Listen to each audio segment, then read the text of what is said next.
ఆడదాని మాట అస్సలు వినను, ఆడదాని ప్రేమలో పడను, ఆడదాన్ని పెళ్లి చేసుకుని కష్టాల పాలవ్వను. Very good. ఈ పాలు తాగేసి కాలేజీకి వెళ్ళు. పాలొద్దన్నయ్య, ఈ మధ్య అవి తాగుబుద్ధి అవడం లేదు. అదే నీలో రాకూడదే ఆ మార్పు. తాగు. నమస్కారం అండి అయ్యా. దా అప్పల స్వామి. సరాసరి ఇంట్లోకి వచ్చినందుకు ఏమనుకోకండి అయ్యా. తమరిచ్చిన లేయాన్ని నాలుగు రాసుకోవటం కాదు, అలవాలగా మొత్తం నాకేసిన నాకేం పని జరగలేదని చెప్పిపోదామని వచ్చానండి అయ్యా. కానీ ఈడ మీరు మీ తమ్ముడు గారితో పంచసూత్రాల ప్రమాణకం చేయించడం చూస్తా ఉంటే నాకు అలా నేనే నమ్మలేకపోతున్నానండి అయ్యా. అది రోజు ఉండే దినచర్య అప్పల స్వామి. వాడి జీవితం నా బ్రతుకులా వెలిసిపోకూడదని ఈ జాగ్రత్తలు. తమరు ఆడదంటే ఇంత అసహ్యం పెంచుకున్నారంటే ఎప్పుడో ఏదో ఎదురు దెబ్బ తినుంటారని నా అనుమానం.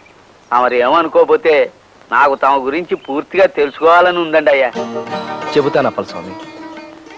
ఇన్నేళ్లుగా ఎవరికీ చెప్పను నా కథని ఎవరికైనా చెప్పి బరువు దించుకోవడం నాకు అవసరమే.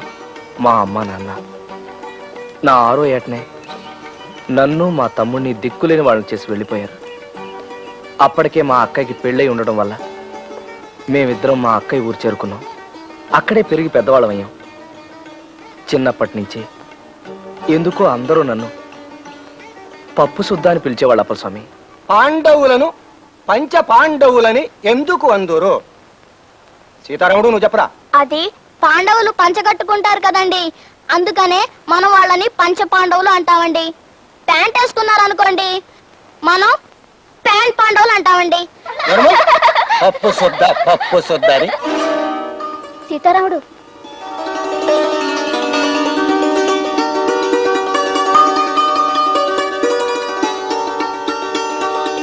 పప్పు శుద్ధ.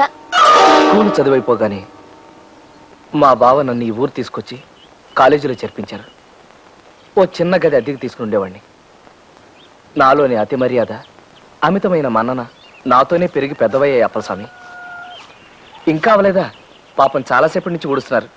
మీరు వెళ్ళండి నరసం గారు, ఆ కాస్త నేనే ఊడ్చేసుకుంటాను. అబ్బే వద్దు బాబు, ప్లీజ్ ఆ చీపురు ఇవ్వండి. మీరు వెళ్ళండి. నమస్కారం.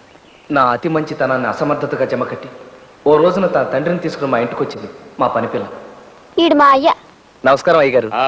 చూడు బాబు, నాకు అర్జెంటుగా 5,000 రూపాయలు కావాలా. అలాగా పాపం, ఏమిటో అంత అత్యవసరం. నా అవసరం ఏదైనా ఆ సొమ్ము నాకు ఇయ్యాల్సిన అవసరం నీకుంది. నేనివ్వాలా? అవును. అది రేపు పొద్దున 9 గంటలకల్లా నా చేతిలో పడాలా, లేకపోతే నీ నీటిలోకి ఈడుస్తా, నాన్న అలరి పెడతా. ఏదో ఓ 100 లోపు అయితే సర్దగలను గాని 5,000 రూపాయలు ఇప్పటికిప్పుడు కావాలంటే ఎక్కడి నుంచి తేగలను చెప్పండి. అదంతా నాకు తెలవదు. రేపు పొద్దుటికల్లా నువ్వు నాకు ఆ డబ్బు ఇవ్వకపోతే నిన్ను నలుగురిలో తలెత్తుకోకుండా చేస్తా, జాగ్రత్త. పదవే. అతను అలా బెదిరించడంతో నాకు ముచ్చెమటలు పోసాయి. ఆ రాత్రంతా నిద్రపోకుండా భయంగా గడిపాను. తెల్లవారగానే వాళ్ళ మీద పోలీస్ రిపోర్ట్ ఇవ్వడానికి బయలుదేరాను. పోలీస్ స్టేషన్ కి మీ మీద రిపోర్ట్ ఇవ్వడానికి. పోలీస్ స్టేషన్ కా? పద, మేము వస్తాం. పద, నీ గురించి మేము ఇస్తాం రిపోర్ట్. నా గురించా? ఏమనంటాయా? ఎంత అమాయకంగా అడుగుతున్నాడు. కట్టాలో పడి ఇల్లు గడవక తప్పనిసరి నా కూతుర్ని ఇంటికి పనికి పంపిస్తే దాన్ని మాయమాటలతో లొంగ తీసుకుని దానికి నెల తప్పేటట్టు చేస్తావా? అయ్యో, నేను తప్పేటట్టుగా చేశానా? ఏమండి, నేను అలాంటి వాడిని కాదండి.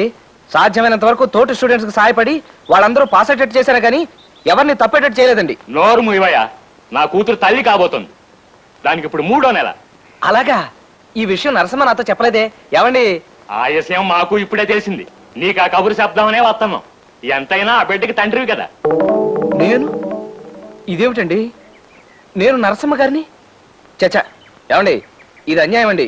నేనే పాపం ఎరగను. చేసిందంతా చేసి ఇప్పుడు ఏం ఎరగనంటే నా గతేటి. చెప్పండి బాబు, మీరే న్యాయం చెప్పండి. నా బిడ్డ నేను ఇంటికి పని మనిషిగా పంపిస్తే దాన్ని లోపరుచుకొని దానికి గర్భం చేశాడు. ఏటయ్యా ఇది అంటే నాకేం తెలియదు అంటున్నాడు.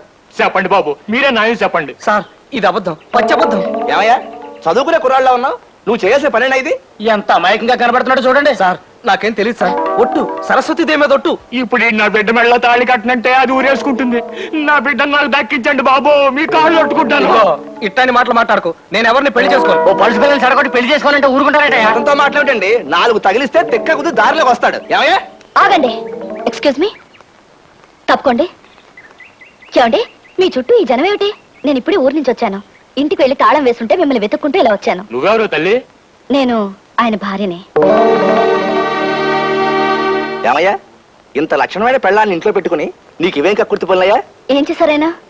అతని ఇంట్లో పనిచేసే ఈ అమ్మాయిని గర్భవతం చేశాడమ్మా. అది అసంభవం, నేను నమ్మను. అదేమిటమ్మా? మాకు చాలా చిన్న వయసులోనే పెళ్ళయింది. ఓ బాబు ఓ పాప పుట్టగానే ఆయన వేసక్టమీ ఆపరేషన్ చేయించుకున్నారు.